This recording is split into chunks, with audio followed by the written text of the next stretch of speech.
जय तारा जय जय तार जय मातार जय मातार जय मातार। নমস্কার, আমি অনিকেশ বৈদ্য। আপনারা শুনছেন কালীকথা। এখানে শুধুমাত্র গল্প নয়, গল্পের মাধ্যমে শিক্ষা দেওয়া হয়। প্রতি বৃহস্পতি এবং শনিবার শুনতে ভুলবেন না কালীকথা। আজকের কালীকথায় যে গল্প আপনাদের সামনে তুলে ধরতে চলেছি সেই গল্পের মধ্যে শিক্ষা আছে। তবে সেই গল্পটি শুনবার আগে আপনারা প্লিজ আমার ইউটিউব চ্যানেলটি সাবস্ক্রাইব করুন এবং বেল আইকনে ক্লিক করুন আর লাইক কমেন্ট শেয়ার করতে ভুলবেন না। আজকে যে গল্পটি আপনাদের বলতে চলেছি সেই গল্পটির নাম হলো পুণ্ডলিক ও বিট্ঠালা, মানে ভক্ত পুণ্ডলিক এবং বিট্ঠালা ভগবানের গল্প। এবার বিট্ঠালা কোথাকার অনেকেই জানে না, তো এটা অনেক হিন্দুস্তানিরা এই ঠাকুরের পুজো করে থাকে। তো বিট্ঠালা কারু, বিট্ঠালা হলো শ্রীকৃষ্ণের আরেকটি রূপ, তবে এটি দশম অবতারে যে রূপের বর্ণনা নেই। আমি শুধু এই গল্পটা দিচ্ছি এই কারণে যাতে এই গল্প থেকে মানুষ সঠিক শিক্ষাটা পেয়ে থাকে। যে গল্প বলতে চলেছে সে গল্পটা শোনো এবং অন্যকেও শোনাও গল্পটা।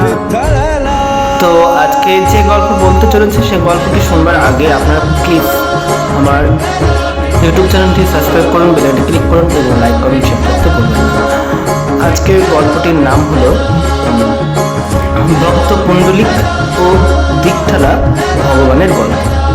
তো পুণ্ডলিক কে বা বিট্ঠালা এটা কী রকমের ঠাকুর অনেকেরই জানতে ইচ্ছা করছে, তো গল্পটি বলি।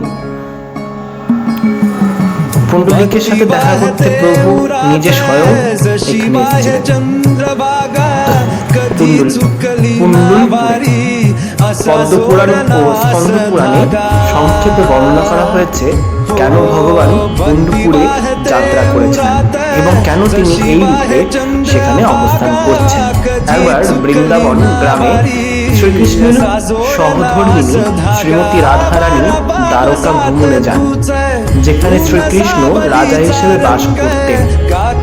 সেই সময় শ্রীকৃষ্ণের রানী রুক্মিণী দেবী লক্ষ্য করেন যে শ্রীকৃষ্ণ রাধারানীর সাথে তার চেয়ে বেশি ঘনিষ্ঠ আচরণ করছেন। মন খারাপ করে তিনি পণ্ডপুরের কাছে দিন দিবারণের জন্য চলে যান। ভগবান কৃষ্ণ রুক্মিণীর পিছনে পিছনে ক্ষমা চাইতে গেলেন, কিন্তু তার ক্ষমা চাওয়ার ফলে তিনি তাও নিজের রাগে অটল থাকলেন।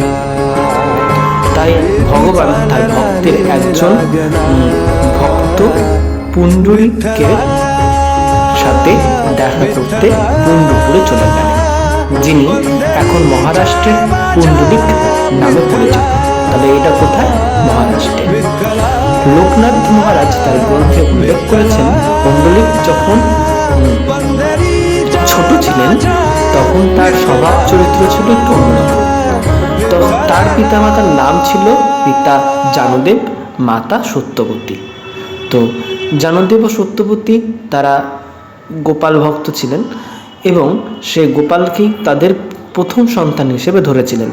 তাদের বাচ্চা কাচ্চা হতো না বলে তারা গোপালকেই সন্তান হিসেবে মেনে নিয়েছিলেন।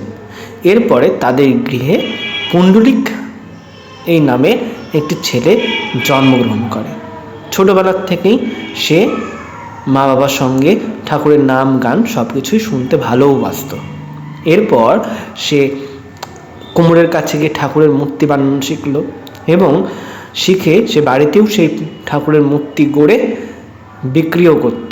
যা টাকা উপার্জন করতো তার বাবাকে দিত এবং তার কাছে একটি মূর্তি রাখা ছিল, সেটাকে সে নিজের সখা বা বন্ধু ভাবে তার কাছেই রাখতো। সে পূজা আর্চা করতো না, সে বন্ধু মতন করে তার কাছে রাখতো। সে যা খেত সে তার বন্ধুকেও তাই দিত, মানে শ্রীকৃষ্ণকেও সেটাই দিত। এরকম করে তার দিন কেটে যাচ্ছিল। এরপর আস্তে আস্তে সে যখন যৌবনে পা দিল তখন সে নারীদের প্রতি আকৃষ্ট হলো, কিন্তু সব নারী যে নারীর প্রতি আকৃষ্ট হলো সেই নারীটি ছিল পতিতালয়ের নারী এবং তার সঙ্গে ওঠা বসা সমস্ত সব কিছুই করতো। এরকম আচরণ তার বাবা একদিন জানতে পারলেন। জানার পর সে তখন ঠিক করলো যে ছেলের বিয়ে দিতে হবে। তো ছেলের বিয়েও দিল, কিন্তু ছেলে তার নিজের স্ত্রীর সঙ্গে খুব ভালো ব্যবহার করতো না। রাত হলেই চলে যেত সেই পতিতালয়ের কাছে। এই রকমভাবে কাজ চালিয়ে যাচ্ছিল। এবং পতিতালয়ের মেয়েরা ছিল খুবই লোভী, তাই তারা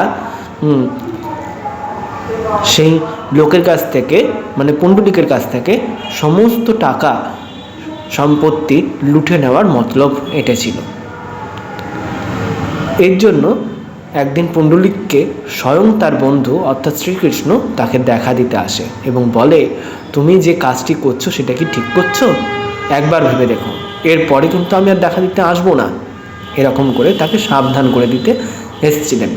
কিন্তু পুণ্ডলিক তখনও সে কথা শোনেনি। এরপর সে তার বাবা মা কথাও শোনেনি। বাবা মাও এই কথা বারণ করেছে, কিন্তু সে কথা শোনেনি। একসময় সে তার নিজের ঘর বাড়ির সমস্ত সব কিছু সেই পতিতালয়ের মেয়েটির উদ্দেশ্যে করতে যায়। এমন সময় এক রাত্রির পুণ্ডলিকের ছদ্মবেশ ধারণ করে শ্রীকৃষ্ণ সেই আশ্রমে গিয়ে উপস্থিত হয়, মানে পতিতালয়ে গিয়ে উপস্থিত হয় এবং গিয়ে বলে যে তুমি আমার সঙ্গে যে কাজগুলো করছো সেগুলো কি ঠিক করছো? একবার ভেবে দেখো তো, তুমি একটা ছেলের কাছ থেকে সমস্ত কিছু লিখে নিচ্ছ, এমনকি তার বিষয় বৈভব সম্পত্তি সমস্ত তোমার কাছে গচ্ছিত রাখছো। এটা কি তুমি ঠিক করছো? তুমি পতিতালয়ের নারী ঠিকই আছে, তুমি তো একটা মেয়ে বা মায়ের জাত, এই কাজটি করছো তুমি কি করে? এই যখন এই কথাগুলো বললো, তখন সেই পতিতালয়ের নারীর চৈতন্য উদয় হলো। এরপরেও যখন সে গেল পতিতালয়ে অর্থাৎ পুণ্ডলিক, তখন তাকে সেখান থেকে তাড়িয়ে দেওয়া হলো যে তুমি এই দ্বারে আর এসো না। তুমি একটা ভালো ঘরের ছেলে, তুমি একটা সাধু সন্তর মতন ছেলে, তুমি আগে খুব ভালো ছিলে, এখন আস্তে আস্তে খারাপ হয়ে যাচ্ছ। এই কাজগুলো তুমি করো না। তুমি এক্ষুনি তোমার বাবা মার কাছে এবং স্ত্রীর কাছে ফিরে যাও। তারা হয়তো ঘর ছেড়ে চলে গেছে একমাত্র তোমার জন্য। এই যে প্রত্যাখ্যান শুরু করলো, তখন তার আস্তে আস্তে গ্লানি ফিরতে লাগলো। সে নিজেকে পাপী বলে মনে করতে লাগলো। তখন সে বলল, আমি তো তোমার কাছে আসি শুধু আনন্দ পাওয়ার জন্য, কিন্তু তুমিও আমাকে প্রত্যাখ্যান করছো। বলছে, হ্যাঁ আমি তোমাকে প্রত্যাখ্যান করছি, কারণ সবার আগে মা বাবা, তারপর স্ত্রী, তাদের তুমি সম্মান করতে পারছো না, আমাকে তুমি কি সম্মান করবে? এই বলে তাকে সেখান থেকে তাড়িয়ে দিল। এরপর পুণ্ডলিক তার মা বাবার উদ্দেশ্যে সেখান থেকে রওনা দিল, কিন্তু তার বাবা মা ততক্ষণে বেরিয়ে পড়েছে কাশীধামের উদ্দেশ্যে। দেখছে যে ছেলে এরকম বেয়াড়াপানা হচ্ছে, ছেলে অসভ্য হয়ে উঠছে। সে দেখলো যে ছেলের এমন অবস্থা আসবে, সে আমাদের দুজনাকেই দাহ করতে পারবে না, মুখাগ্নি করতে পারবে না, তাহলে এরকম জায়গায় থেকে তো লাভ নেই। তখন এই চিন্তা মাথায় করেই তারা বেরিয়ে পড়ে। অন্য দিক দিয়ে পুণ্ডলিকও তাদের খুঁজতে বেরিয়ে পড়ে। খুঁজে খুঁজে খুঁজে সে একটি আশ্রমের কাছে এসে উপস্থিত হয়। সেখানে দেখতে পায় একটা আশ্চর্য ঘটনা। 7টা নারী একটা আশ্রমের মধ্যে ঢুকে সেখান থেকে যখন ঢুকলো, সেগুলো ময়লা কাপড় ছিল। যখন বেরোলো,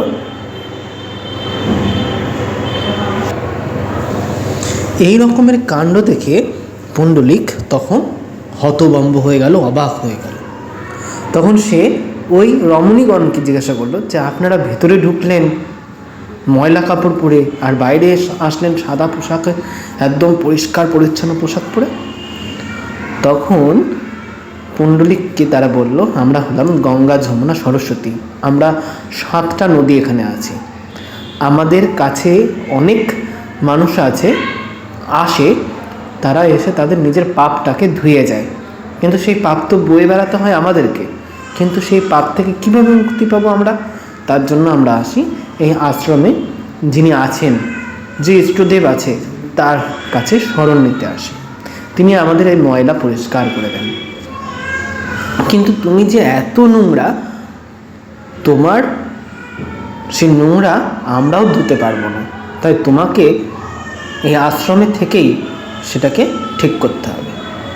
এবং পুণ্ডলিক তাদেরকে দেখলেন, তারা আস্তে আস্তে চলে গেলেন এবং পুণ্ডলিক সেই আশ্রমের মধ্যে প্রবেশ করলো এবং সে দেখলো যে সে আশ্রমে তার বাবা মা আছে এবং তার স্ত্রীও আছে। এরপর তাদেরকে দেখে সে কাঁদতে আরম্ভ করলো যে বাবা, মানে সে তো হেঁটে হেঁটে কিন্তু সেখানে যায়নি, তার এমন অবস্থা হয়ে গেছিলো, তার পা দুটোও পুঙ্গ করে দিয়েছিল ভগবান। সে এমনভাবে ছাঁচড়াতে গেল, দিয়ে সে বুঝতে পারলো যে বাবা, আমি জানি আমার চরম ভুল হয়েছে, কিন্তু এই ভুলের শাস্তি আমি পেয়েওছি, তোমরা আমাকে ক্ষমা করে দাও। তখন বাবা মা বলে যে আমরা ক্ষমা করার কেউ নেই বাবা, ক্ষমা করার হলেন তিনি। তাকেও তুমি প্রত্যাখ্যান করেছো ওই পতিতালয়ে যাবার জন্য এবং নিজের ইচ্ছায় যা খুশি তাই করবে তার জন্য। এই ভগবান সমস্ত পৃথিবী প্রদক্ষিণ করছেন এবং তিনি সবাইকে চালাচ্ছেন। আমরা তার হাতের পুতুল, তার কথা মেনে আমাদেরকে চলতে হবে। আমি যদি তার কথা না শুনি, নিজের ইচ্ছায় চলি, তাহলে তো আমার ক্ষতিই হবে, ভালো কিছু তো হবে না আমার কাছে। এই কথা শুনে সে তৃপ্তি পেল এবং ভগবানের কাছে সে ক্ষমাও চাইল। এরপর সে আস্তে আস্তে সুস্থ হয়ে উঠল। তারপর পুণ্ডলিক তার বাবা মার সেবায় নিমজ্জিত হয়ে গেল। সে বলছে, বাবা মা, তোমার ঘুম আসছে না, আসো তোমাদের আমি ঠিক করে ঘুম পাড়িয়ে দিচ্ছি, অনেক দিন পর তোমরা আজকে ঘুমাবে ভালো করে। তো বাবা মার পা টিপে দিচ্ছে, টিপে দেওয়ার পরে বাবা মার মাথাটা কোলে নিয়ে মাথা টিপে দিচ্ছে এবং সেই সুখ অনুভব করছে তার বাবা মা এবং বলছে, বাবা তুইও ঘুমিয়ে পড়। বলছে, না, তোমরা যতক্ষণ না ঘুমিয়ে পড়ছো ততক্ষণ আমি ঘুমাতে পারবো না, তোমাদেরকে আমি আজকে সেবা করবো এইভাবেই জেগে। এমন সময় বাইরে খুব বৃষ্টি, এদিকে একটা কাঁকড়া বিছেও ঢুকেছে।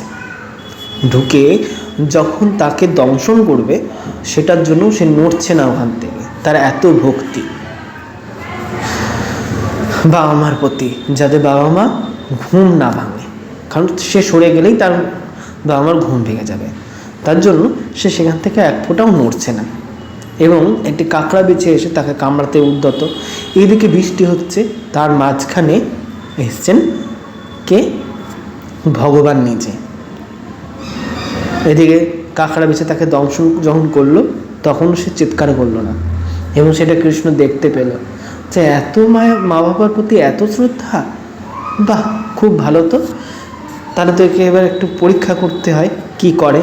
তাই তখন শ্রীকৃষ্ণ তার ঘরের কাছে এসে তাকে বলল, বন্ধু বন্ধু, আমি এসেছি, একবার ফিরে তাকাও। তখন পুণ্ডলিকের কাছে একটা ইট ছিল ঘরের মধ্যেই। ইটটা নিয়ে এসে সেটাকে বাইরে ফেলে দেয় এবং বলে, যতক্ষণ আমি বাবা মার ঘুম না হচ্ছে ততক্ষণ আমি মা বাবার এইভাবে সেবা করব, ঘুমিয়ে পড়লে তারপর আমি তোমার কাছে যাব এবং তোমার কথা শুনব, তুমি ওখানেই দাঁড়াও। রাজস্থানে ইটকে বলে বিঠ্ঠল, তাই ইটের ওপর দাঁড়িয়েছিল বলে শ্রীকৃষ্ণের নাম হয়ে যায় বিঠ্ঠলার। এইভাবেই ওই সারা রাত ধরে ভগবান বৃষ্টির মধ্যে সেখানে দাঁড়িয়েছিল। এরপর যখন সকাল হয় সে দেখে যে তার বাবা মার ঘুম ভেঙে গেছে, ঘুম হয়ে গেছে, ঘুমিয়ে পড়েছে এবং সে সকালবেলা হয়ে যখন হয় তখন দেখা যায় রোদ, মানে আলোটা ঢুকছে।